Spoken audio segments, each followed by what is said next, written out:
Hey guys, welcome back to my YouTube channel. So in today's video, I'm going to be showing you how to enable your caller ID.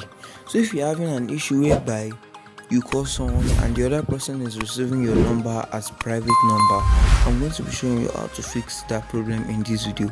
So if you are using a Samsung device, I advise you stay tuned to the end of this video and do not skip any part so that you can understand how to do this perfectly. So firstly, head over to your phone app, then click on the three dotted line above and click on settings.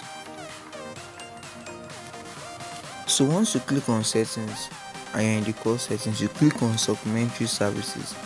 So from the supplementary services, you're going to be seeing the option of the settings for your SIM 1 and SIM 2.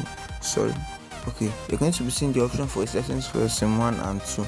So if you are always having an issue of people receiving your number as private number, then you're going to be seeing this never in show your caller ID, but you just have to change it to network default or always. If you change it to network default or always, the receiver is always going to be receiving the calls showing your number and not private number. So this is how you can easily do this, guys. If you find it very helpful, don't forget to smash the like button and subscribe to this channel for more amazing content like this. Thanks for watching, guys.